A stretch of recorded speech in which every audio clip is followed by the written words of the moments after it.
Okay. I want a box of toys with me here.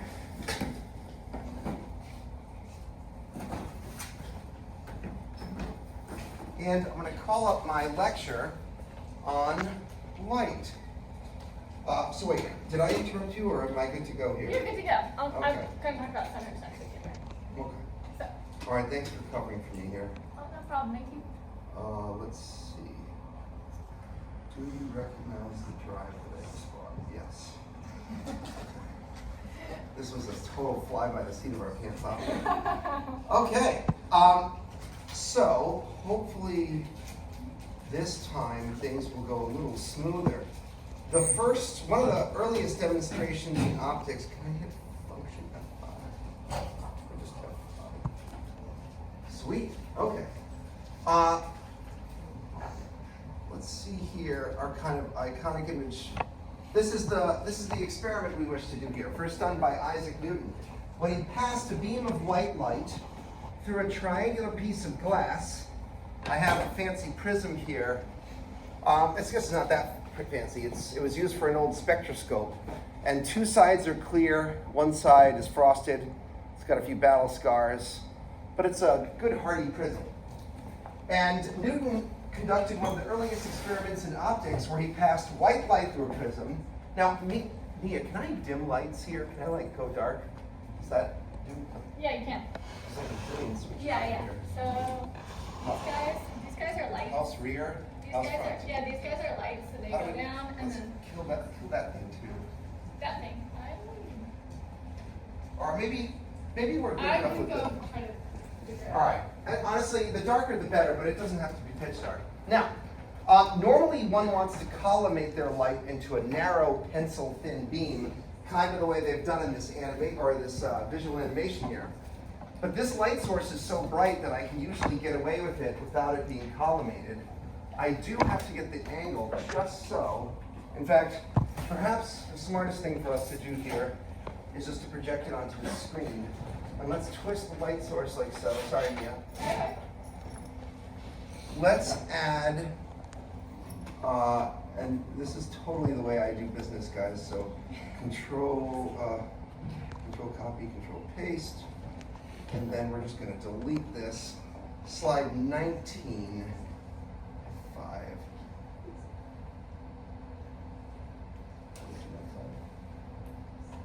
There we go. Slide 19, baby. Here we go. Okay. So now we have some darkness. If we twist this prism at just the right angle here, I should be able to create a rainbow. Now, you'll notice that the order of the colors of the rainbow is quite particular. Red, orange, yellow, green. In Isaac Newton's day, blue, the color blue was reserved explicitly for cyan, for sky blue. And then the color indigo is between blue and purple. Now I have a personal crusade to bring back the color indigo, but if I'm talking to some art students, that might not be such a hard stretch. Today, we unimaginatively, Americans call it dark blue, but indigo is a wonderful color between blue, proper blue, and purple at 450 nanometers. Isaac Newton wondered about this experiment. Now, first of all, the order of the rainbow is the same, but it can be reversed if I change direction. Now, in this direction, the order of the rainbow makes the acronym Roy G. Biv. That's kind of classic. How many people here have heard of Roy G. Biv before? I want to know what I'm dealing with. Okay, so I'm not talking new stuff to some art students. As an optical astronomer, I'm partial to reversing the direction of the rainbow. And that's because optical astronomers tend to work in wavelengths of light rather than, say, frequencies. This is going to get dicey. And if I change the direction that the light strikes the prism, I should be able to reverse the order of the colors to create my personal favorite direction, Vib-G-Yor. Vib-G-Yor is not as popular as Roy G. Biv, but it's a perfectly acceptable acronym to describe the colors of the rainbow. Now, the rainbow has an adult name in physics. It's called the visible continuous spectrum. Visible because your eyes can see it, continuous because the rainbow is smooth with no breaks, and spectrum because we're taking a beam of light and breaking it into its component wavelengths.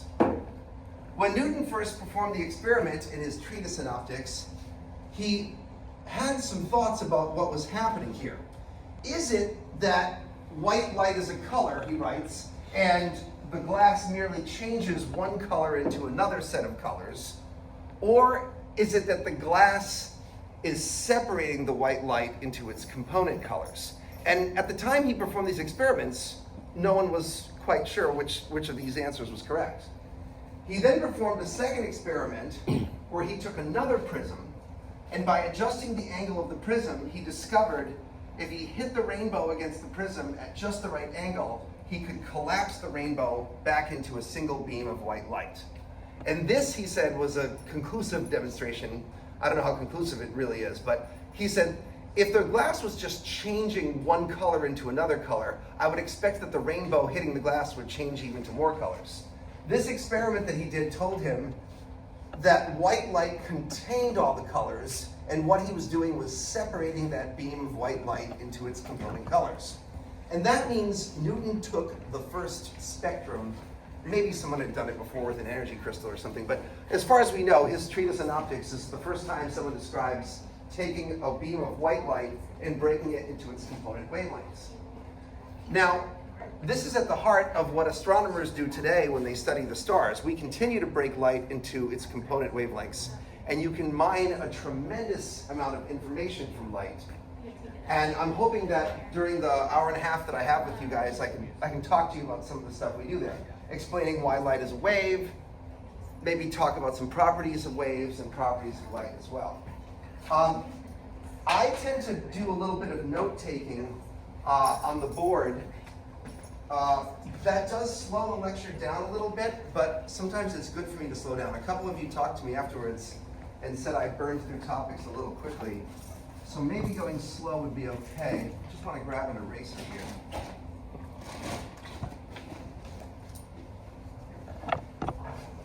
Okay. So, okay, you're gonna take off? Yeah, I'm gonna Thank go you. feed the very hungry caterpillar. And Jack, if I get lost in the sauce, I don't know where my phone is. Can I trust you to keep me on time so I don't lecture over? What time does this lecture end? 4:10. 4:10? Yeah, 4:10. So you can give me a heads up at 4 or 5 or something? It's a little bit tricky because I'm using my phone to record the lecture. Oh, Do you have okay. your I can- phone, like, I can set an do alarm? Yeah, I just, Yeah, thanks so much. well, I'm sure these guys will start to get fidgety and let me know, right? You're not that polite. Here we go. Okay, I've got my phone. Okay. So I just get into this stuff and then I can foam at the Don't mouth do and that. talk all day long. Okay. Yeah, okay. All right, thank you, Mia. Okay, thank you. Bye, you guys. I'll see you next week. Okay, so we've got an hour and a half to work with, and that's plenty of time. Why don't we start with a definition of light? That's how I would do things in my class. And let's see if we can proceed from there. Here's sort of adult physics picture of light, slide 26. You have to forgive me. I'm not used to doing this on my laptop here. I'm used to my system, and everything's a little weird. 26. Okay. Light is an electromagnetic wave. That means it's related to the force of electromagnetism. Electromagnetism is another fundamental force. Like gravity, it's an inverse square law equation, and it also is related to a property that atoms have called charge. So we'll start by defining light as, if you want the complete definition, it is a time-varying electromagnetic wave. Electromagnetic wave. But perhaps for the purposes of today's lecture, we can focus on the electromagnetic wave component and worry less about the time varying. That's an important aspect of special relativity, a key branch of physics. And so that means that light is like a two-part martini, okay? It has one part, which is a electric field wave. And for the purposes of today's lecture, I'm going to assume that you guys don't know a lot about electromagnetism, but I think that's one of the weird things about just kind of coming in here cold. I'm not really sure what the background of this class is. I'll try to assume less, but hopefully I won't insult anyone. The electric field is related to static charges, okay? And static charges involve electrons on a piece of saran wrap, what makes saran wrap sticky, socks that crackle when you pull them out of the dryer, or rubbing a balloon onto your head and then sticking it to a wall. That's all related to static charges and the electric field. And then the other part is a magnetic field wave, an oscillating magnetic field wave.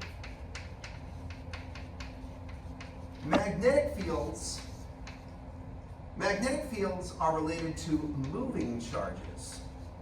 Those are charged particles that move through space. I'm guessing that if you're like most people, your experience with the force of electromagnetism is probably limited to refrigerator magnets. And I brought,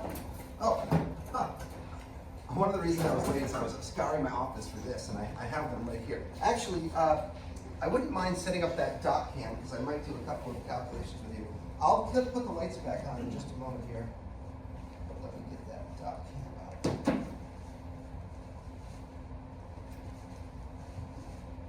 Oh, rats.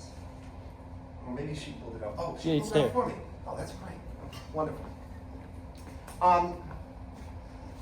I guess the next question is,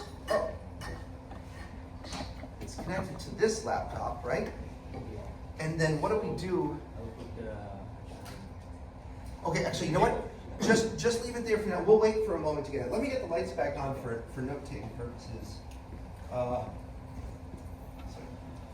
If you'd like, you guys can give these back to me, and you can just pass around a couple of simple north-south magnets. I'm sure you've done this before, but do it again just for fun.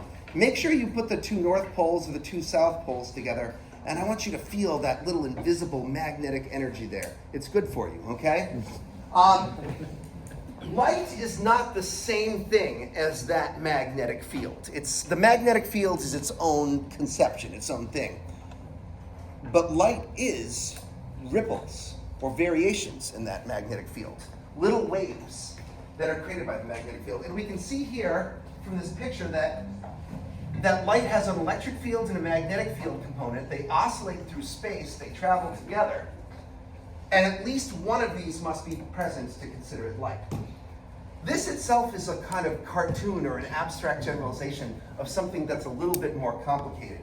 If you want to see a more adult picture of light, something that's over the pay grade of this course, these fields are actually vector fields. Every point in space has not only a number, but a direction associated with it. And these fields oscillate through space in a beautiful and complex way. It's clear from these two diagrams that light is a wave, and light obeys in fact, this actually turns out to be a big part of the history of optics.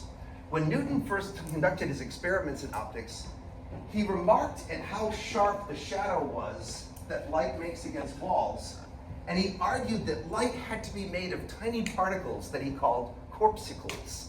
And he kind of argued that it was kind of like the edge of a river. If light was made of a stream of continuous fine particles, that would explain the sharpness of a shadow against a wall. I have to think about that one a little bit myself, but in any case, he writes in his treatise on optics, light is composed of particles. Meanwhile, a number of other scientists, especially those working in France, were conducting different types of experiments that showed that light had wave-like properties.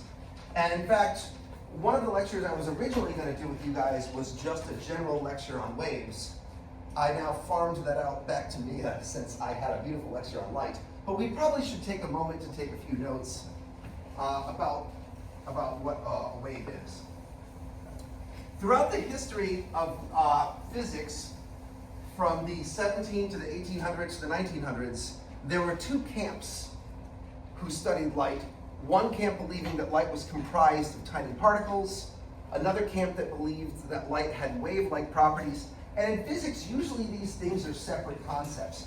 I might ask Chris in a moment to do a demo with me, but for now, particles, are things like these ping pong balls here. A particle is a hard little BB, a little nugget. We usually imagine them to be spheres, for lack of imagination. And the universe is kind of broken down into two parts, the stuff that's the particle and the stuff that is not the particle. And they behave like any dumb little ping pong balls will. They bounce off each other and they ricochet. In waves, they don't behave like that. Waves are more ghost-like and gossamer. They pass through one another and they add and subtract in complex ways. Today, we would say that light is comprised of individual packets, and packets is probably a better word to use than particles, called photons. You probably have heard of this before, okay? It's important that I don't say that photons are tiny, because not all photons are tiny. Some photons can be as long as a blue whale in the radio portion of the electromagnetic spectrum. But photons could be thought of as, I guess you could say they are quantum packets of light. They're individualized components of light. A good analogy is that photons are to light in the same sense that atoms are to matter, right? If matter is made of individualized units called atoms, then light is made of individualized quantum units called photons. But today, thanks to the work of Albert Einstein and some other famous quantum mechanics pioneers, we would say that photons and light in general exhibit something called wave-particle duality. I used to think that wave-particle duality was not worthwhile to talk about in a sort of introductory science course, and I have since come around entirely about that. It's really important to understand that sometimes light behaves like waves, and we must treat it as such, and then at other times, light behaves as particles. And rats, there was one other demo that I really wanted to do on the last demo I left on my desk. Anyways, maybe I'll bring that for next time if there is one. What I want to do with you guys today is I want to talk a little bit about waves, some of their properties. And in my lectures, I always have a mind to thinking about what students have to do on their problem sets, and maybe on a test or something, right? How do you do the calculations? How do you understand the quantities? Sometimes light behaves as particles. And then sometimes we want to think about light in a microscopic sense, and sometimes we want to think about it in a macroscopic sense. And I'm going to cover both of those things today if I can. Sometimes people attempt to draw a little cartoon model of a photon, and they imagine it as a little localized packet that still has some sort of a wavelength associated with it. So that's a little cartoon model of a photon. It's probably not good for you. It's probably not actually what's going on, but it's something to help you imagine how something can be both a particle and a wave. It's a little localized wave that travels through space. In our previous demonstration, we found that we could separate light into its component wavelengths, which you associate with color, and that these colors span the range Roy G. Biv or Viv G. Yor, the visible continuous spectrum. There are other types of light outside the wavelengths that you can see. There is in fact an entire electromagnetic spectrum, which is the totality of all, the totality of all the different types of light that exist in nature. Your eyeballs are sensitive to a pitifully narrow range of electromagnetic radiation that goes from 400 nanometers, which we call purple, all the way to 700 nanometers, which you call red. It's a pretty good idea for us to memorize, or at least be familiar with the electromagnetic spectrum, because so many areas of physics, and especially astronomy, depend on the subtle differences between one band of the EM spectrum and another. The only thing that makes one type of light different from another type of light is the wavelength, which I will define in just a moment. But even though this is all electromagnetic radiation, little wiggles of magnetic force, each zone in the electromagnetic spectrum has its own psychic behavior. They act very, very differently.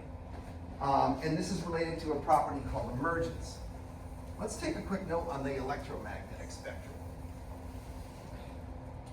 So we sometimes refer to these zones as regimes. That's how astronomers talk to each other. They say the regimes of the electromagnetic spectrum.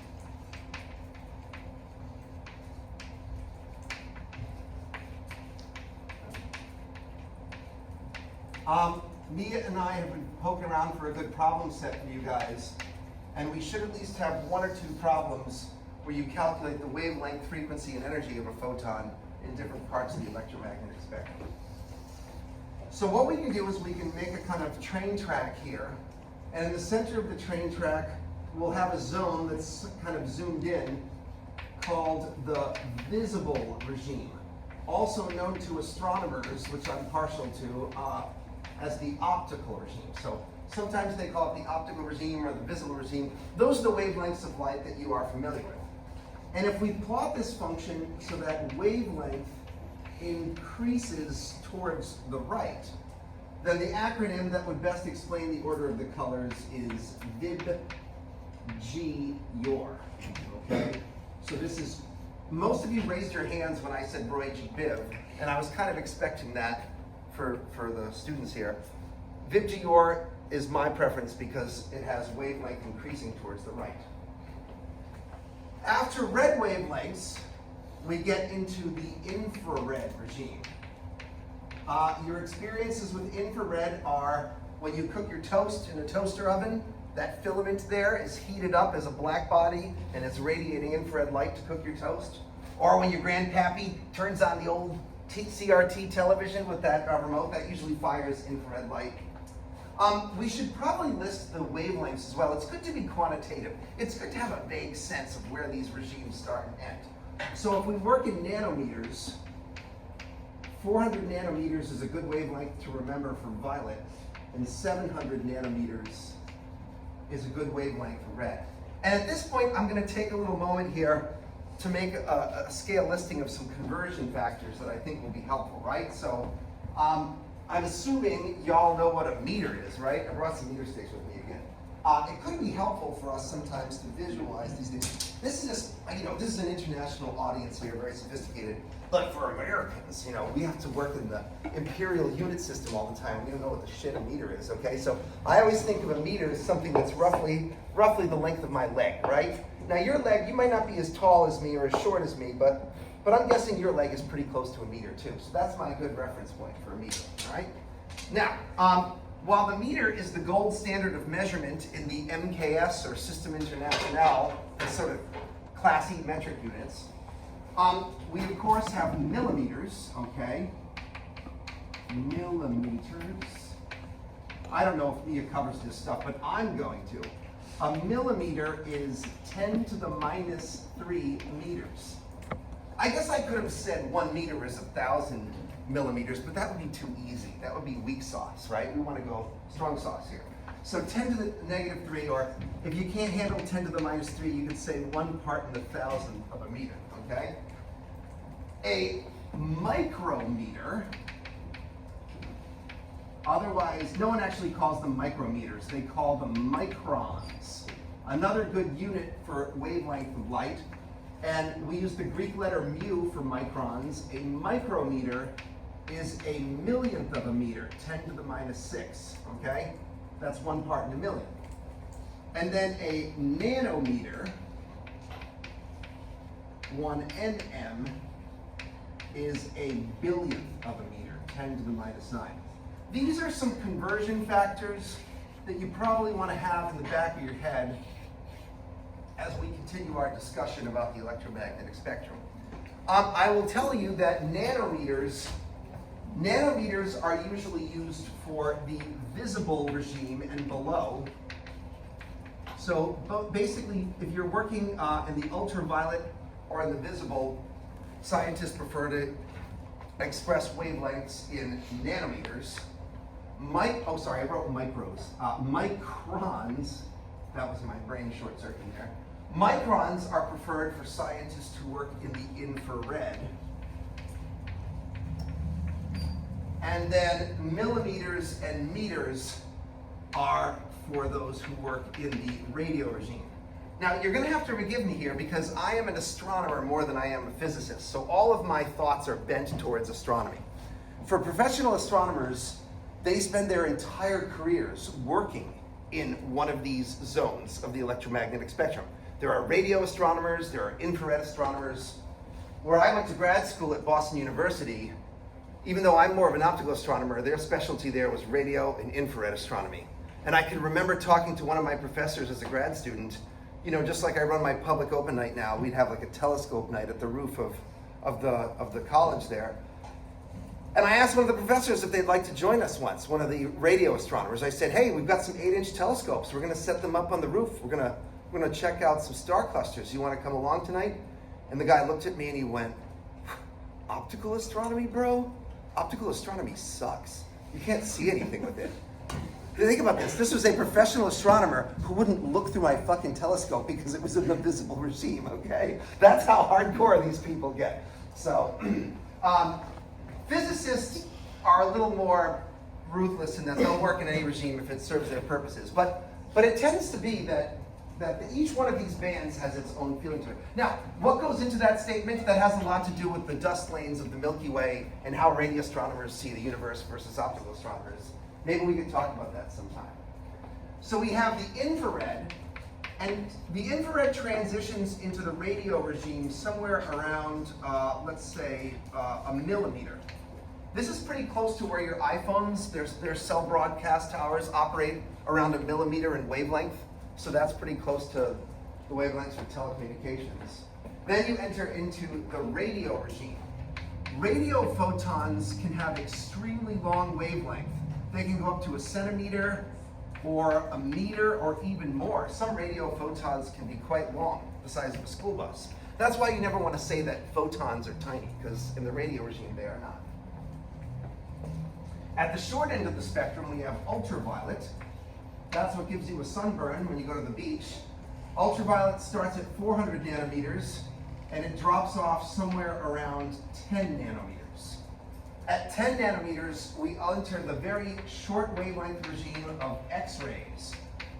Now, an interesting thing about the electromagnetic spectrum is whereas the wavelength of light increases towards the right end of the spectrum, the energy of a photon, the energy of an individual photon, it actually increases towards the short wavelength, blue end of the spectrum.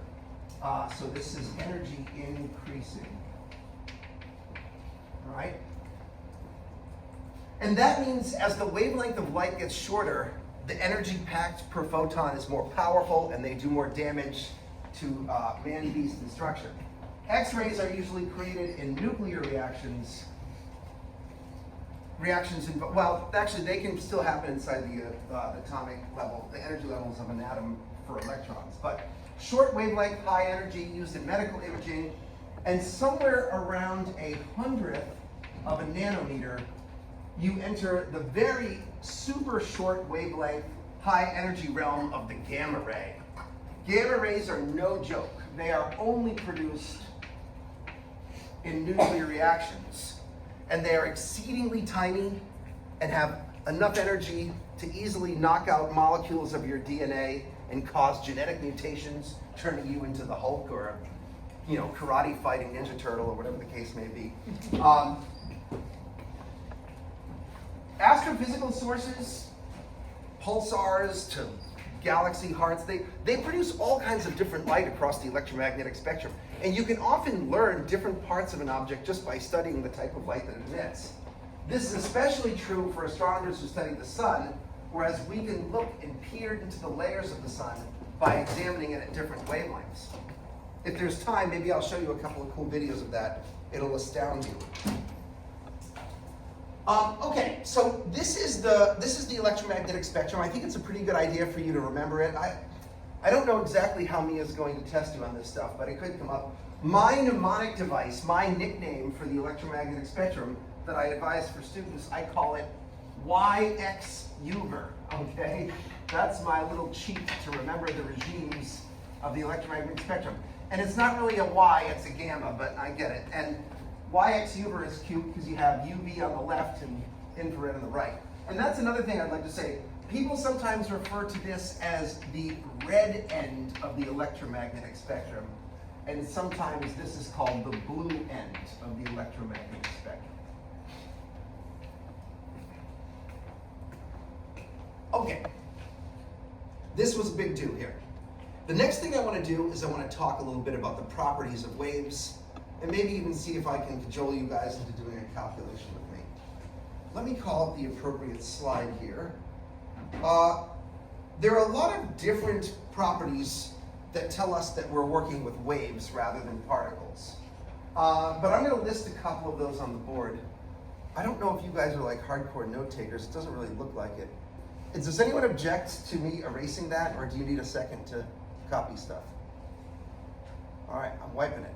You guys sure over there with the pencils going? Okay. I can go slower if this is too speedy.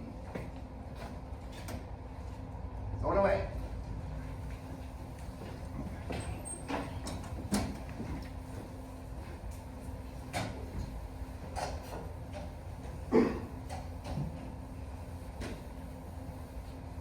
Okay, let's take a moment to discuss properties of waves.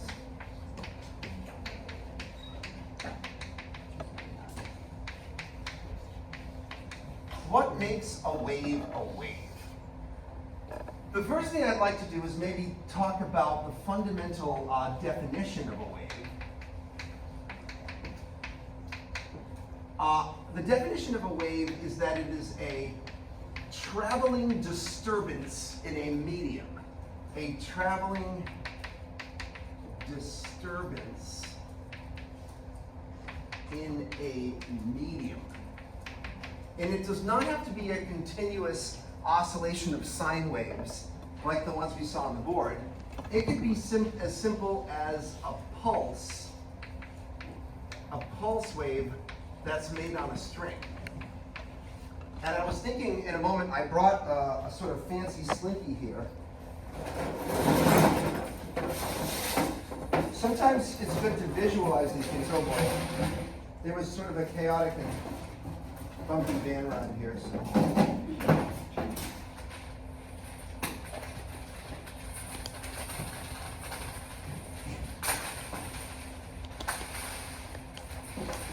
In about 2 seconds, after I make a few more definitions, it's Chris, will you be my guinea pig in just like 2 minutes?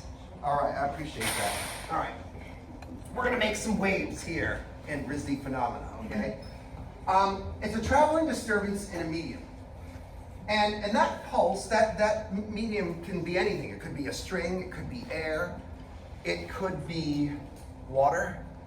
Light is a particularly strange wave in that it has no medium, or they say that light is its own medium. It's that magnetic field. By the way, I want my magnets back when you're done with them, okay? But feel the magnetic field while you're at it. Light is its own medium. And there are basically 2 different types of waves. Waves that are side to side are called transverse waves. Waves that are pressure-based, like sounds that are compressions, they are called longitudinal. Okay, so I'm going to draw a picture here of like maybe a pipe organ, and I'm going to attempt to draw some air molecules in it. Usually when sound waves are made, you take air and you have a compression of air followed by an expansion or a rarefication. And these waves are displaced in the direction of the traveling wave. These are called longitudinal waves. There's also a big deal about longitudinal versus transverse waves in seismology, in the study of earthquakes, right? When earthquakes happen and we send ripples through the rock, ripples in rock are both transverse and longitudinal. They have different components. The transverse waves are called S waves for shear waves, and these are called P waves. That's specific to planetary geology or to geology in general, but I don't know, maybe some of you have taken, has anyone here taken a basic geology class? Okay, yeah. Probably a few of you have done that before. All right. The idea about transverse versus longitudinal waves is just about whether the displacement is perpendicular to the direction of motion. So here the displacement is perpendicular. And here it's along the direction of motion. Okay? Wish I had a tiny bit more board space here. Other properties of waves. Maybe I can just talk about them and then I'll get to some other types of note-taking. Waves obey something called the superpositional principle. They add and subtract. This is something that particles do not do. You don't usually smush a ping pong ball into another ping pong ball to make a ping pong ball twice as big. But waves are not like that. They are ghost-like. And when you send pulses and troughs towards each other, they can pass through one another. And I think that's probably what we should do now. Chris, I'm going to ask you to do a little demo because that helps the day go by. So you don't have to do much here. You're just going to be a wall, okay? It's a good long classroom.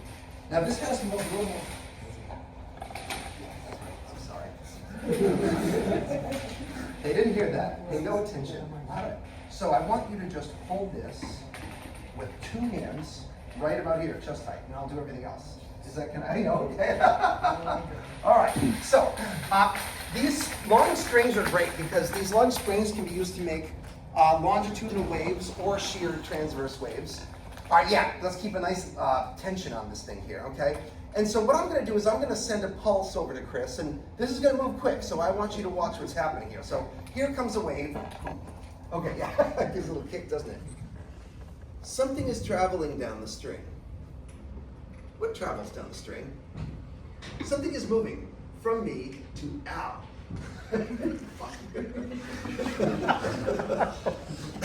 What's moving? The string is not moving. If I were to take a paintbrush and paint a little piece of this string, you'd see it go up and down. It would not go towards Al. Oh, who said it? What did you say? That's right. This is as close as you're ever going to get to seeing energy, so you should enjoy it. Energy is traveling down the string. What's your name? Taylor. Taylor, is it kinetic energy or potential energy? Kinetic. I would have said the same thing when I was sitting in the chair, but that's wrong. It's not kinetic energy. I can see why you would have said kinetic, because kinetic is the energy of motion, right? But kinetic energy is 1/2 mv squared. Let's stop and analyze the mass. I always wish this is art school. Shouldn't someone have a paintbrush?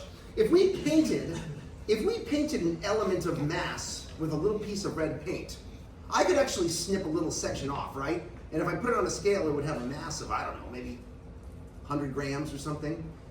If we watch what happens when I send the pulse towards Chris, that little piece of painted spring goes up and it goes down. It doesn't move side to side, right? And we know that from sports arenas and stuff. When people make the wave, they don't go into their neighbor's chair, they go up and down. So what that tells me then is it's a little element of mass lifting up in the field of gravity and down. It is a gravitational potential energy wave. But that was tricky, wasn't it, Taylor, right? Okay. Now, when I send these pulses towards Al, those pulses are crests. And something interesting happens when it strikes his hand. If you notice, they invert when they strike the wall, and they come back to me as troughs, or downward displacements. Let's do it again. Big crest, and it comes back as a trough. What makes waves wavy-like is when I send pulses down towards Al, they reflect off him, the wall, and they come back to me, and further waves that I send towards him, they will overlap. And when they overlap in space and time, they add and subtract, just like numbers on a number line. Now, if I send a bunch of random jiggles down there, you will see a very complex pattern, which we call a waveform, which is a superposition of many different crests and troughs. But the problem gets a little more interesting if I oscillate my hand at a very uniform frequency, and I generate something called a standing wave. Now, this gets better. The harder you hold, try not to be pushed around by it. Yeah, hold it firm there. There we go. Don't let this thing kick you around too much. This is a standing wave that is exactly one wavelength long. One crest, one trough, and somewhere in the middle you see a node of destructive interference where the two waves cancel out. This standing wave, so much of reality and nature is about waves. Every time you pluck a guitar string, this is what's happening at a very tiny amplitude. Now, it may not seem like it, but in order to generate this wave, I have to maintain a proper frequency, the right number of cycles per second from my hand here, right? And that tells us that there's a relationship between the frequency of a wave and its wavelength. This wave is one wavelength long, okay? One repeating cycle. Keep holding because we're going to do a few others here. Now, a weird thing about standing waves are always stable at whole number and half integer wavelengths, okay? So probably the simplest standing wave pattern that I can produce is the jump rope pattern. The jump rope pattern is half a wavelength long. It has either a crest or a trough in the middle, and the nodes of destructive interference are at my and Al's hand, okay? This is sometimes called the fundamental harmonic, right, or the fundamental pitch. If you play a note on a guitar string, this is the lowest note, the sort of root note that makes A or F sharp or whatever it is.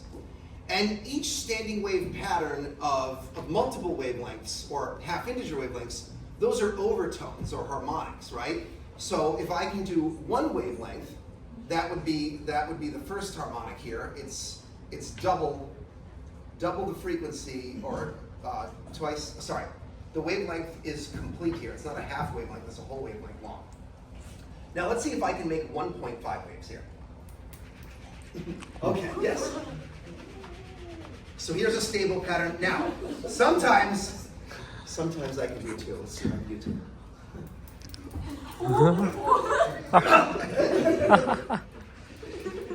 Did I get it? Oh, no, I didn't. Okay. This has a lot of linear mass density, so it gives you a kick. All right, thank you, Al, for being my guinea pig. You know, sometimes I get two, but today just wasn't there. Okay, it's cool to visualize this stuff, right? Because then these definitions, they start to take on a lot more meaning to us. Let's take some quick notes. Some quick notes about, oh, bloody hell. What did he do? I bet I dropped it in the, here it is.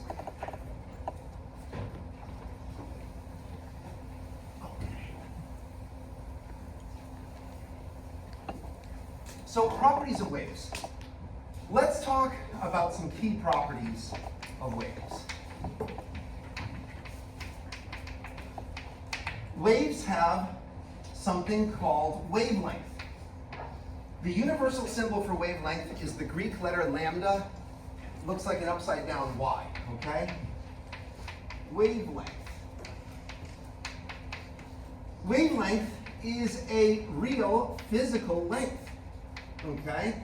It's the distance of a repeating pattern of the wave from crest to crest, from trough to trough, or from node to second node. Okay? Waves, units, always an important thing to consider. In the MKS system of measurement, the meter is the standard unit for wavelengths. And also, the units you will probably want to convert to before doing your exercises, okay? As I mentioned earlier, other units include millimeters, microns, and nanometers. See previous conversion factors in your notes. In addition to wavelength, we also have a property called frequency. In my classes where I want to keep things kind of simple, I use a curvy F for frequency so that I don't confuse it with force.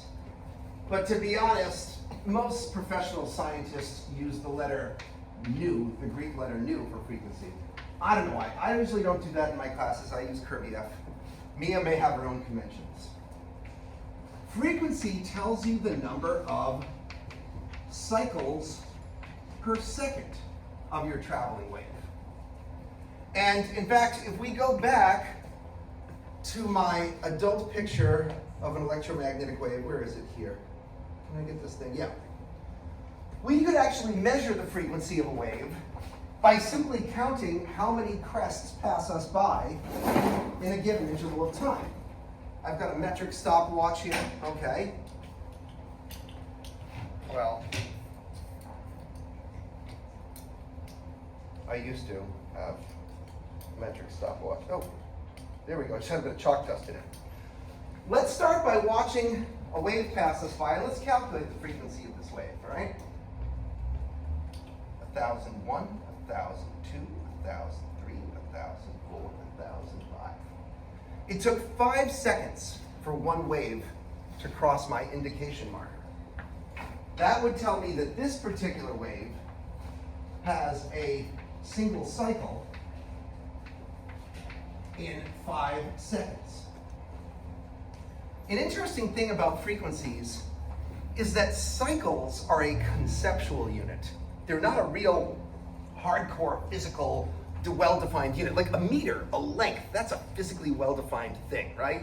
Time is measured in seconds. Masses are measured in kilograms. But a cycle is like a conceptual thing. It's like a diddly-bob or a do-jammer, okay? And that's why you oftentimes see me put the unit cycles in quotation marks.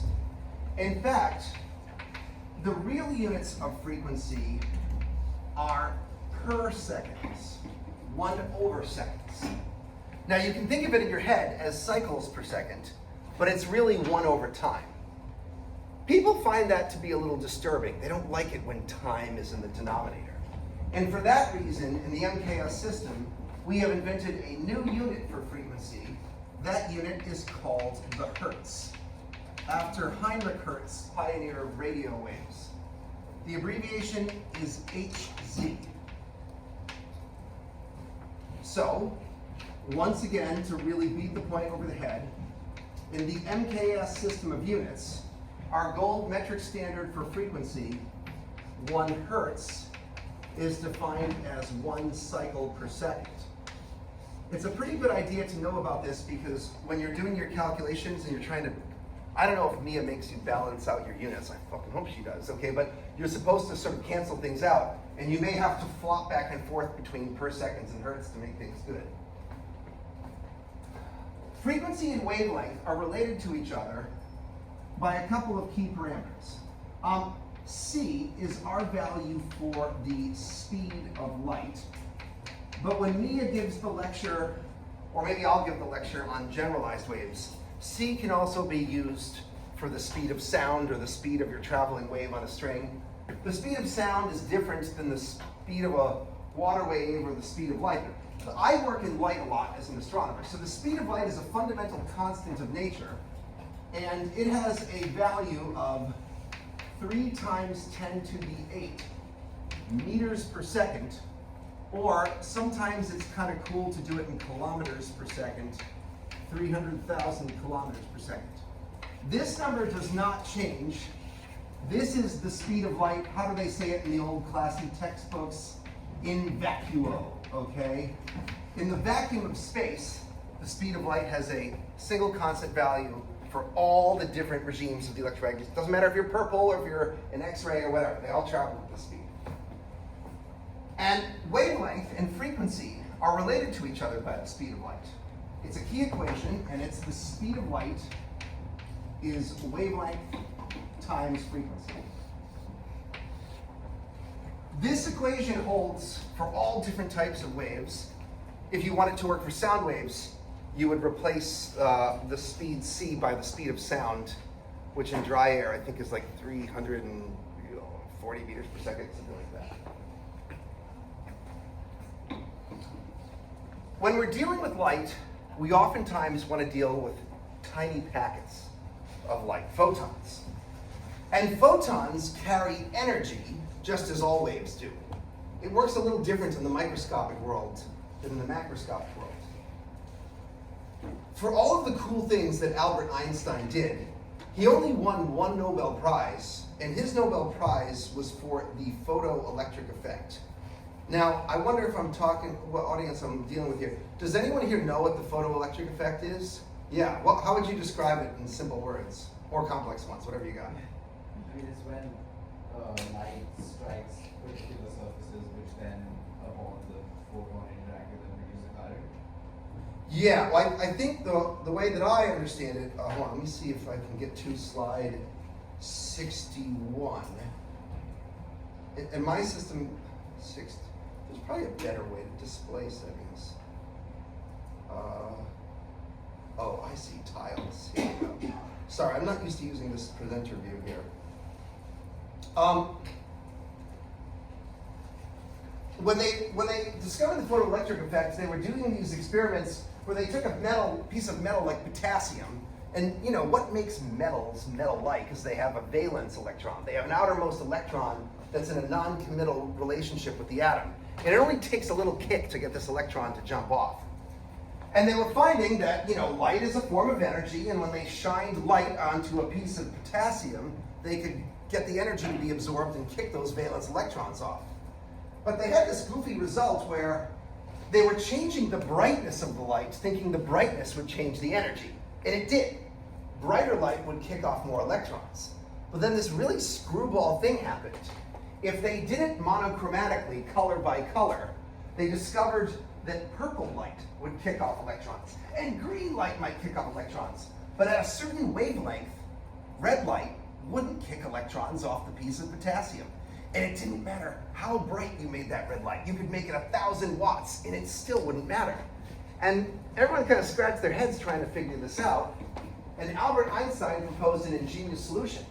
What if the energy of photons was related not to the amplitude or the brightness of light, but instead its frequency or its wavelength? And he gave us what is an incredibly important yet elegant and simple formula in physics. It tells us the energy of a photon.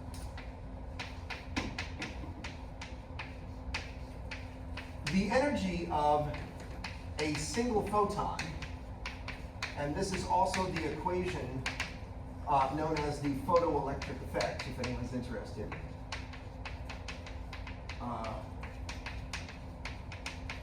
Is that the energy of a single photon can be computed by multiplying a new constant of nature that you may have heard about before, Planck's constant, times its frequency.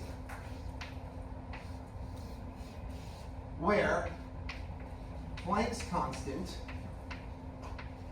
is another fundamental constant of nature. Okay, in my class, I usually am really loose with precision because I want to think about concepts and not about like 20 significant figures. I literally will offensively round Planck's constant to 7 times 10 to the negative 34 joules times seconds. But most science teachers would probably get the willies doing that. If you want to go to a few more significant figures, it's actually more like 6.63. I think Mia tends to use 2 or 3 sig figs when I peek over her shoulder at night, seeing what she's doing with your problem set. So I guess I should tell you 6.63, but 7 times 10 to the minus 34. You know what? Why don't I just stay with the, I should just keep protocol with the class rather than my own particular grievances, okay? So let's do 6.63 times 10 to the minus 34. Now, Planck's constant has some kind of funny units there. The units, joules times seconds, are actually the same as angular momentum. Were you all here when I did the demo with the bicycle wheel? That was pretty startling, right? Where you have the precession of the bicycle wheel. So it turns out that joules times seconds, we know that a joule is a kilogram meters squared per second squared. If you ever forget that, just remember the formula for kinetic energy and it'll get you there, right? And if you multiply that by a second, you get a kilogram, there's your mass, times a meter per second times another meter, MVR. So what that tells us about Planck's constant is a number that shows up anytime you're dealing with the world of atoms. And what it probably represents more than anything is a tiny fundamental quantum of spin. I think, you know, if particles like protons and electrons have this quantum mechanical property called spin, that Planck's constant are like, they're like quantized microscopic isn't even the right word, picoscopic or, you know, zetoscopic, whatever you want to do. They're tiny, tiny increments of spin at the 10 to the minus 34 level. Anyways, maybe you don't have to worry too much about what Planck's constant is. It's a number that lets you calculate the energy of a photon. If I call this equation 1 just for fun, and if I call this equation 2 just for fun, then there's a third equation that I find very helpful, which is not totally necessary, but it's a combo of equation 1 and 2. Am I desperate enough to pull up the screen? Probably not. Let's just kind of go over here, all right? And this third equation, which is extremely useful to know about, is where you insert equation 1 into equation 2 to get a second equation for the energy of a photon, all right? And this equation tells us that the energy of a photon is Planck's constant times the frequency divided by the wavelength. Now, this is my personal favorite equation for the energy of a photon, because as an optical astronomer, I tend to think in terms of wavelength rather than a physicist who thinks in terms of frequency. Radio astronomers work in frequency, optical astronomers work in wavelengths, and astronomers that work in the X-ray or gamma ray portion of the spectrum, they think in terms of energies like electron volts. That's how they do things. So this one is really nice for one reason, okay? If you don't have ears, I can explain this equation to you really simply, all right? Long wavelength is high energy. Short wavelength. Oh, sorry. Wow, I just screwed myself up. Long wavelength is low energy, all right? And short wavelength is high energy, excuse me.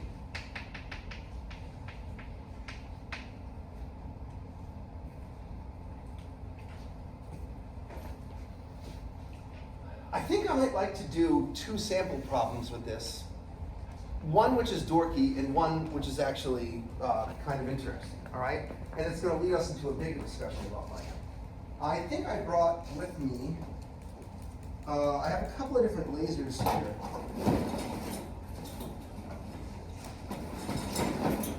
This one is a bit weak, but I could use it for a couple of my demonstrations.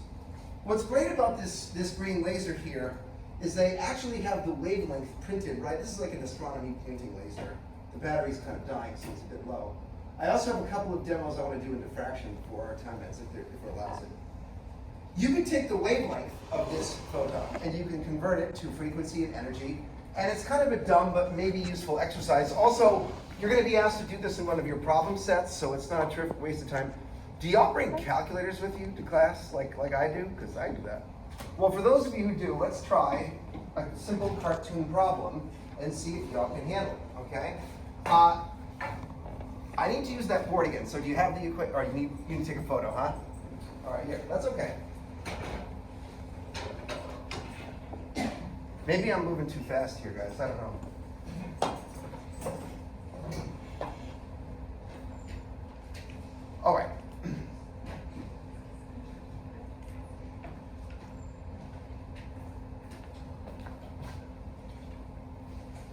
Mr. Eraser's coming, is that okay? All right, here he comes.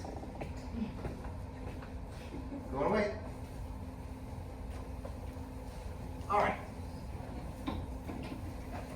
Let's try this. As an in-class sample problem, okay, a green astro laser emits photons, monochromatic photons, with a wavelength of 532 nanometers, okay? Given this, one, find the frequency of one of these green photons, and two, find the energy. Find the energy in 2 different units. One unit, joules, which are MKS, And I realized that I've been talking to you guys about electron volts, right? But this is such a weird class, because in my class I build everything up Lego block by Lego block, and I'm lecturing about this in my other classes. Have you talked about electron volts? Does anyone know what an electron volt is? No, okay. It's just a unit of energy, like joules, but smaller, okay? So this will be a good exercise for you then. Find it in joules and electron volts. I will now introduce a new unit of energy, a tiny little packet of energy that's good for atoms and visible light photons. 1 eV, the electron volt, is 1.6 times 10 to the negative 19 joules. Now you don't need to worry about what an electron is or what a volt is. And all you need to know about an electron volt is that it's defined right here. It's a wicked small unit of energy appropriate for the transitions of electrons inside of atoms. Also appropriate for light. Okay, it's showtime. Let's see what you guys can do. Suppose I'm taking a test and I have to find the answer to number 1. What equation would I use? What equation I just gave you like 5 seconds ago?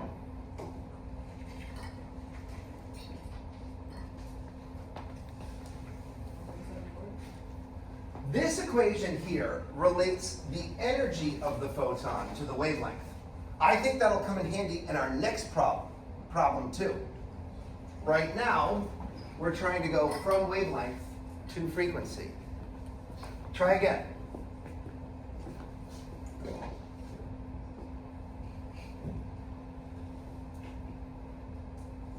This is where I'm dipping my thermometer into the room to see if anyone understands me. I'm getting frightening results. You know, someone understands me, right? Which equation? There's 3 options. You just knocked off one of them. Taylor, is that you? Yeah? I erased the other. Yeah. Okay. The speed of light time equals wavelength times frequency. Beautiful. Okay, that's right. Now, are you guys writing this down? Do you have this? I have so little board space to work with. It's really frustrating. All right, actually, fuck it. I'm gonna go over here. There we go. There we go. Okay, Taylor's got the right idea. This also, like, it's just a matter of time before I smash into this and embarrass myself even more. So I'm getting it out of here. Okay. Let's try Taylor's solution here. Equation number 1 is the speed of light is wavelength times frequency. Now, we're going to have to do some algebra, Taylor. We have to solve for frequency. You know how to do that? You divide what by what? Yeah, you push the wavelength, flop it down. Flipping equations is like flipping a burger. You know, you just, if it's one side of the equal side, you cross it, you got to flip it from top to bottom. I suppose if the speed of light divided by the wavelength is the frequency, then it must also be true. This is the old-timey books. They would say, thusly, frequency is the speed of light over the wavelength. Okay, so here I go. I'm about to plug in some values. Professor told me that the speed of light is 3 times 10 to the 8 meters per second. I'm having a big think here. What happens if I plug in 532 nanometers? It's not going to work, is it? Taylor, it seems like you might understand what's going on. Why isn't that going to work, plugging in 532 nanometers? Yeah, because nanometers are length, meters are length, and they don't play nice together. We want those things to cancel out, right? So I guess I'm going to have to convert my wavelength to what unit? Yeah, but let's be reasonable here. Do you want to convert 3? Yes. Convert the nanometers to meters, right?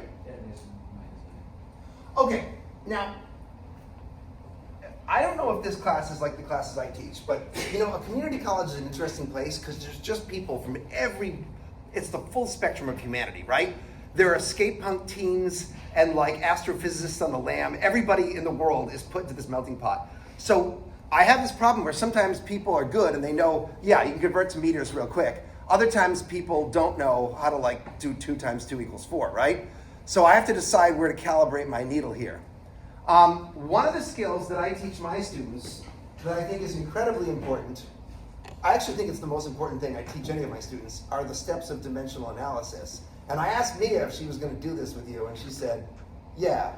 But she said it in one of those ways where it's like, yeah, I'm going to take out the trash, or yeah, I'm going to make dinner, you know, whatever. So what, did you talk about the 4 steps of dimensional analysis? Yes or no? No? Yes, you did. Okay, so do you know how to do it? So what's my first step then? My first step is to write. Oh, I'm really tempted to write this all out. You take the number, and the first thing you do is you've got to write down the number to convert, okay, with its units. So basically you write down 532 nanometers. The second step is that you multiply it by a division bar. Basically, I'm doing the slow version of what you did in your head 10 seconds ago, right? I'm doing it nice and slow for everyone.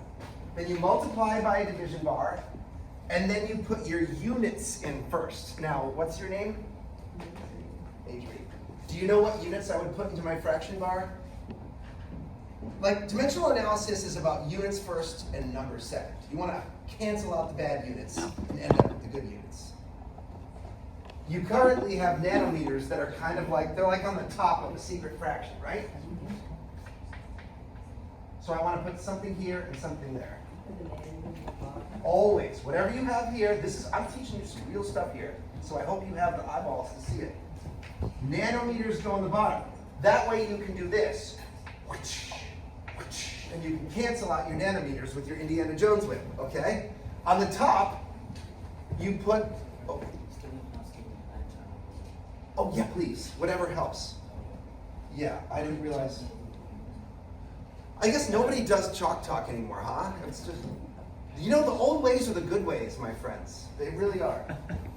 And then on the top, we put the unit that we want to convert into, which Majorie or anyone. Sorry? Majorie, sorry. Majorie, what units would I put on top? Which is, whatever, we'll cancel this thing out here. Meters. Once the units are in place, and only once the units are in place, then we put our numbers in. Yeah, Jack, do whatever is needed to be done to make it visible. Maybe in the future I should get one of those pens and just do this like the modern professors do, huh? That's going to require more gear, but I'll get it. I'll do it. Okay, does anyone know the conversion factor? Nanometers to meters. 10 to the, and where does that number go? This is kind of an important step, by the way. That's going to go On the bottom? So 10 to the minus 9 nanometers is 1 meter? This is kind of a classic issue that happens. Actually, you made a mistake, but your mistake was actually more helpful to me than the right way. This is a classic problem with dimensional analysis where you gotta, what goes here is your conversion factor, but it's really easy to get messed up. My friend with the hat, what's your name? Jack, what you want to do is this. You want to take a look at your conversion factor on the page, which I think a moment ago I did this. And you remembered that a nano is 10 to the minus 9, right? You got to make sure you keep the number next to its unit. You violated that, right? You have 1 meter is 10 to the minus 9 nanometers. It's actually 1 nanometer is 10 to the minus. That's an important mistake to make once so that you never make it again, okay? So watch out for that. 1 nanometer is 10 to the minus 9 meters. These are the things that screw you up on a test. These are the reasons why you lose points, and that's usually what we don't want to do. Okay, so if I make 10 to the minus 9, 1 times 10 to the negative 9, 532 times 1 gives us 532 billionths of a meter. After all, that's what a nano really is, right? A nano is a billionth. And my friend in the back, what was your name? Raban? Juban? Sorry, I'm fucking this up. All right. Look, whoever you are, you did it right. You knew what to do, right? And if everyone's having a good day like you, then that's wonderful. But sometimes the rest of us, people like me, we're slow plotters that have to be like, all right, how do I get this? That's when dimensional analysis comes in handy. That way you don't screw up, okay? Not everyone can be as smart as you all the time. So, now that we've converted to nanometers to meters, we can make this a bit better. 3 times 10 to the 8 meters per second over 532 billionths of a meter. And then we punch, right? And this is where I'm going to do a death-defying move of lecturism. I'm going to, Jack, swap out from here to there to get my doc cam. I sure hope, oh, wow, you guys are so thoughtful, huh? I wish I had people like you hit my, this is just like that. When I do calculations in my class, and boy do I do them, I like to show people how to do them so that there's, oh boy. Here we go. Yeah. What is the note? Oh, get out of here. All right, there we go. Okay, so let's do some punching. Thanks, Jack. I'll figure this out eventually, but you know what this makes me realize? How much of my lectures are like just being used to the machinery that I have to work with, and so I'm a little a fish out of water here. What about, there we go, okay. So, let's see if we can do this. Now you can't see the calculation. It's 3, you use your EXP key, right? No times 10, that's for losers. You use EXP like an adult, okay? 3 EXP8 is how big boys and girls put their numbers into the thing. We divide it by 532. Now we're gonna do the EXP again, negative key 9, and kaboom. We can round our answer to something tasteful. I'll do it over there. 5.6 times 10 to the 14. And what should my units be?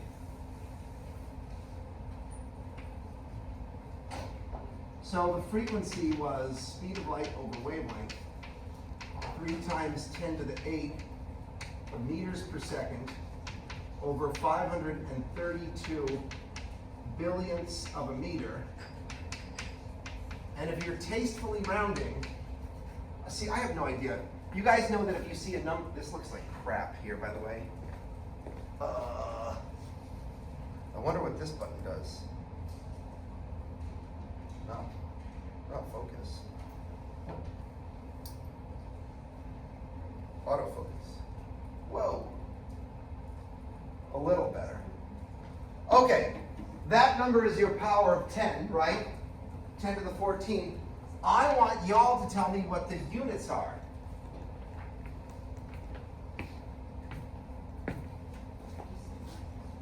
Pardon? It's not seconds. Now, I know why you said that. Meters on top do cancel meters on bottom. But that's not seconds. That's seconds in the bottom of the top fraction, right? The bottom of the top fraction is still the bottom of a fraction, right? That's a 1/second, or a per second, also known as a hertz. 5.6 times 10 to the 14 hertz. Now, if you were a radio technician or a radio astronomer, you'd probably want to convert that into some multiple of metric units, right? Like let's see, a tera is 10 to the 12, right? So that would probably be 560 terahertz. That's how radio astronomers talk to each other. No radio astronomer would ever get to a frequency like that. They get sick before they enter the optical system. Okay, let's do this a little bit quicker. Let's try using our third equation as, what was your name back there with the hat? Betas. Betas had suggested using equation 3 earlier for the energy. The energy of a photon is Planck's constant times the frequency divided by the wavelength, okay? And our Planck's constant is 6.63 times 10 to the negative 34 joules times seconds, multiplied by the speed of light. 3 times 10 to the 8 meters per second is actually good out to 3 sig figs, so don't worry kids, everything's fine. And then we put our wavelength in, 532 billionths of a meter. Maybe you guys can punch this one up. Maybe someone in the studio audience could tell me what the answer to this one is? Anyone got the chops?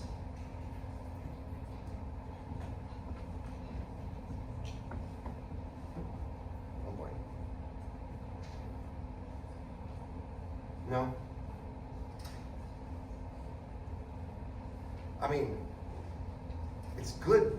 I have to really adapt myself to Mia's class. I guess this is one of those TV shows where everyone just watched it. I make my students work. If this was my class, I'd be patrolling the lanes with a stick, poking in your face to see if you got the answer. But I'd like to know that somebody could handle this. I won't terrorize Mia's class, but only because it's Mia, okay? So, 6.63 exp negative 34 times 3 exp 8 divided by 532 exp negative 9. Boom. Okay.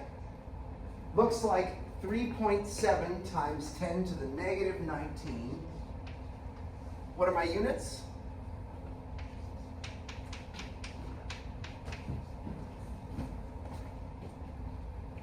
Can anyone balance those units out? This is a part of any physics class. You gotta balance your units. You gotta be able to handle this. What can I cancel out here? Meters go away. Top and bottom. Anything else? Seconds on top cancel with seconds on the bottom of the top. Oh, right, this is an energy. And its energy is in joules. And if we do a little dimensional analysis, joules on bottom, electron volts on top, 1 electron volt is 1.6 times 10 to the negative 16 joules. Did I get that right? No. It's a negative 19. Sorry. Hey, could you guys go back into your notes and make sure that when I defined an electron volt, I made it negative 19 and not negative 16? Did I do negative 19? Okay, thank you. So I divide by 1.6 exp negative 19, and I get 2.3 eV. And this demonstrates why scientists, physicists, astronomers love the electron volt. If you convert the energies of photons in the visible regime to electron volts, you get a cute little number between 1 and 10 that's kind of easy to remember. So a green photon of light has an energy of 2.3 electron volts. Now, part of the thinking here behind this exercise is to show you that there is a 1-to-1-to-1-to-1 relationship between 4 parameters of light: the wavelength, the frequency, the energy, and the color. Each one of these things has its own relationship.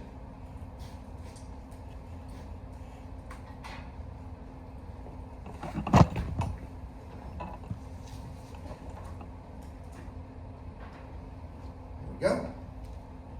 Hopefully that just works.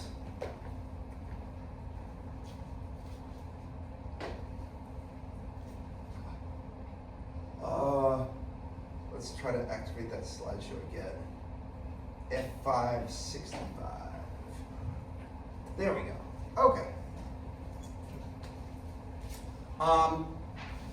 Note takers of the world, may I erase this or should I go to the other side?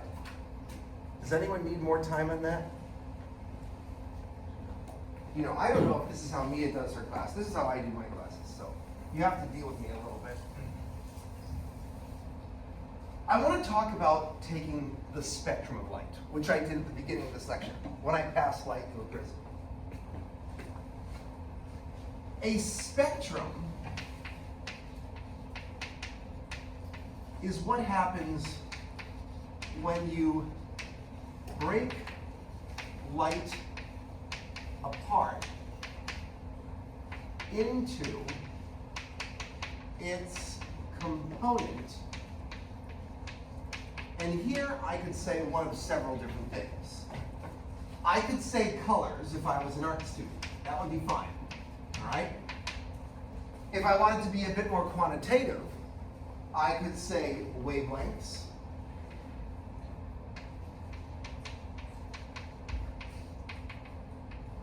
If I was a ham radio operator, I could say frequencies. And if I was a particle physicist, I would say energies. And what I attempted to demonstrate with the last calculation is that these are all different ways of saying the same thing.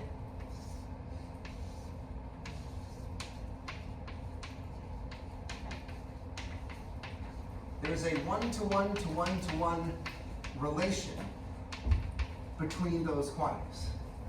If you specify the shade of chartreuse, I will tell you the wavelength, the frequency, and the energy. Usually we stick to Roy G. Biv because it's simpler, right? But I know things get nutty in our class. This cartoon picture is not great for visible light. The one that I had earlier, I think it was slide 18, slide 20. This is a true color relationship between the wavelength of light and the color of light. In fact, on the laser pointer that I was using earlier, remember that this laser has a wavelength of 532 nanometers, and check out our hue matching here. Notice that at 532, or at this the projector's a little wonky here, guys, okay? But it's pretty damn close, right? The color specifies the wavelength, specifies the frequency, specifies the energy. And if you explain one of those things, you've explained them all. So a spectrum is what happens when you pass a beam of light. And let's not just say light, let's say you break a beam of light into its component colors, frequencies, and energies. When you do this, you discover that light broken apart by a prism will sometimes produce a rainbow. At other times, it'll produce some different looking things. And the person who figured out what is the relationship between matter that glows and light was a famous Prussian scientist and personal fashion icon, Gustav Kirchhoff, who was famous for working with Bunsen, of Bunsen burner fame, to investigate. This is a serious looking 1800 scientist here. And Gustav Kirchhoff, with Henry Bunsen, they invented the Bunsen burner, which was the first time they could produce a colorless flame, and they would take tinctures in different salts, and they would place the salts into the flame and watch the flames emit these brilliant colors. And then they would take a spectroscope, which was literally just a little telescope tube with a prism in it, and they would examine what type of light each different salt would produce. What does sodium chloride do? What does mercury do, right? And he discovered that when you break light apart into its component wavelengths, there are 3 different possibilities that you can arrive at. One is the case that you've already seen, where we produce a pure rainbow. That is called a continuous spectrum. In the following cartoon, I can show you the other types of light produced. They can be done in a lab, but they're a little bit trickier. Slide 67 is pretty good. F5, 67. Boom. Okay. These are called Kirchhoff's 3 laws of radiation, and they're kind of a science classic. You sort of need to know about them to know how light works.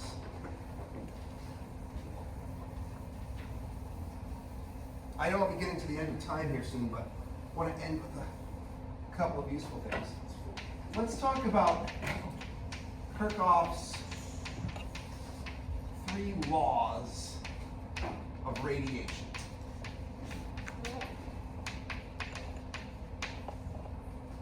The first law explains how a rainbow is produced from a hot, glowing object.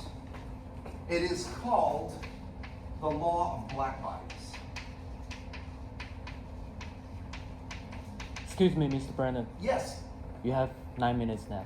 Okay, I think I can squeeze out Kirchhoff's laws and maybe we'll call Okay. it. The law of black bodies teaches us that a hot, dense solid produces a continuous spectrum. And I'd like you to remember that continuous spectrum is code for a smooth rainbow of light. That's how I began the lecture. They're called black bodies because of the nature in which they study these objects. They use these old cavity radiators. They wanted something that would glow really bright when heated up.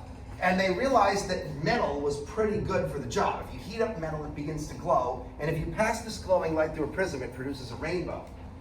They didn't want to just use an iron ingot coming out of a forge like you see here, because they knew that not only would it be producing light from its own temperature, but that it would backscatter light from its surroundings. So they began creating what they called a black body, an ideal object that would only glow due to temperature. And they literally cast these iron cylinders in a forge, and then they would put the iron cylinders into a furnace and heat the crap out of them until the walls of the cavity began to glow with a sort of whitish light. Of course, they wanted to observe the light, right? And so then they had to drill a tiny hole into the side of it and attach a spectroscope to it. And they called this cavity radiation or black body radiation. Since the surface black absorbs photons, a black body is defined as an idealized surface that only absorbs light, and any light it produces is due to its internal temperature. This is a key idea behind the law of black bodies. It's I glow because I'm hot, okay? That is, I glow due to my temperature alone. Temperature alone determines the type of rainbow that I produce. I'd have more to say about that if I ever come back. We'll see. I mean, I'm willing to if Mia needs me. The second law describes what happens when you heat up very thin gases of a pure element. It's called the law of emission. It states that a hot, thin gas produces an emission line spectrum.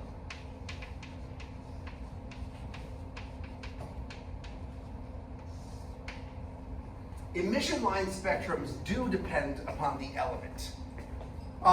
In my laboratories, which I run in my classes, we have these things called spectrum tubes. Here. Here.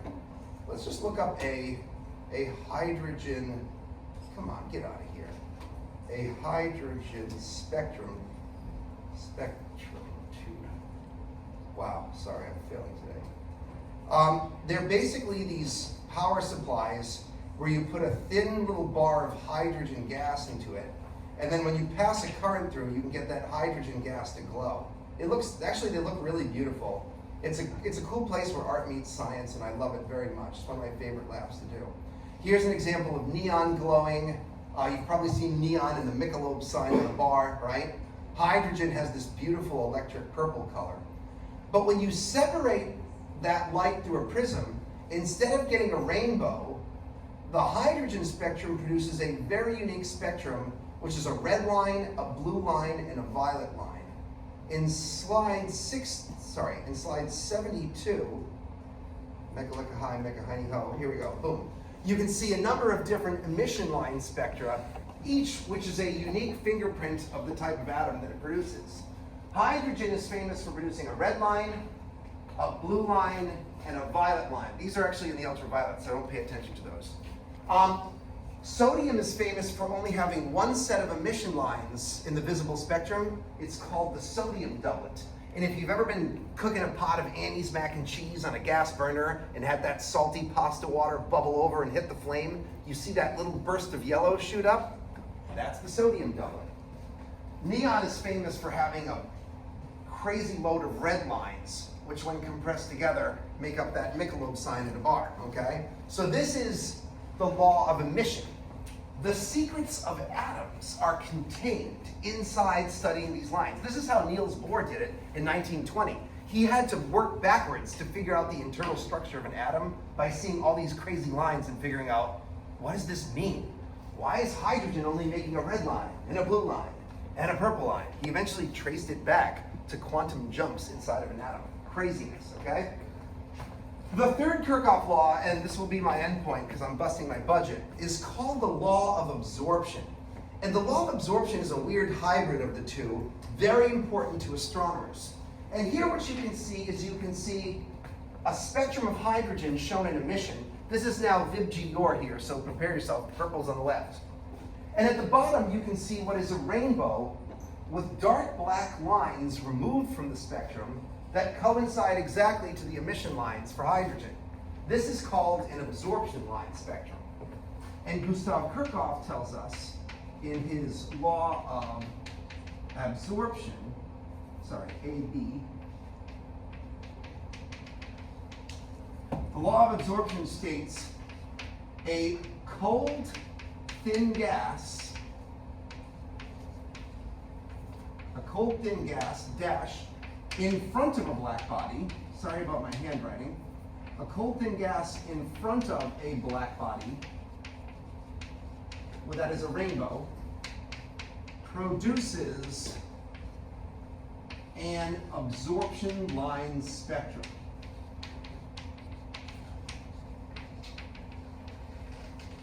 These three laws of Kirchhoff are like a really critical thing in just about every branch of science you can imagine. This is the secret code to spectroscopy, the art of breaking light apart into its component wavelength frequencies or energies, analyzing that for all the information that you can mine from light. It is incredible just how much you can learn about a substance from studying the light that it emits. Not just what it's chemically made out of, but conditions about its temperature, conditions about magnetic field strengths, and all kinds of other things. During COVID, if any of you bought one of those pulse oximeters to see if you were getting enough oxygen to your blood, I wondered about those pulse oximeters. How are they working? They're actually shining a beam of infrared light through your finger and measuring the absorption lines in your blood to see how much oxygen is contained within there. So my point of view is this isn't just some astronomy specific thing. This is medical science, physics. Every branch of engineering you can imagine uses spectroscopy. The rovers on Mars, which drill into the rocks, they're studying the chemical compositions based on the types of emission lines they produce. Hugely important stuff. There's more to learn, and I'm happy to come back if Mia needs me, but hopefully this will help you. Now, Mia told me that there's going to be a problem set. She wants to do a little bit of my last lecture, which is on planetary orbits, so I'll have a problem on NK3. There's also going to be a couple of problems on the stuff we covered here, wavelength, frequency, and energy. Now, to help save Mia some work, because she's going through a tremendous amount right now with the newborn, we decided to make your problem set based on some of the problems that I assign in my classes, which are related to this. And here's the really great thing about assigning some problems for my homework. In my classes, I work out how to do the problems with my students right from the start.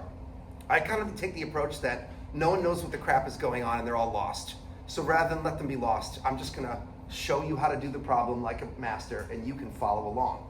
So that means when you guys do these problems, if you're feeling lost or confused, you'll be able to go to my YouTube channel and I will work out how to do those problems, and you can honestly just like copy from me and turn that in, okay? So don't use ChatGPT, use ChatGPT, okay? And learn how to do it like a master. And the way you can find those problem sets, okay, is you can just go, Mia will have links for you in whatever your system is, but if you type Brendan Britton into YouTube, I have some rather profane lectures up here, and a couple of the homework problems will be buried in here, and I'll provide the hyperlinks to you, okay? So if you type my name into YouTube, I cover some of these lecture materials and some of how to do these problems.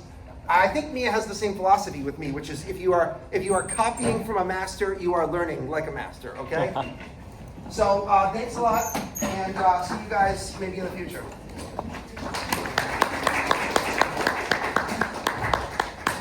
Jack, I have a camera that I can return to you.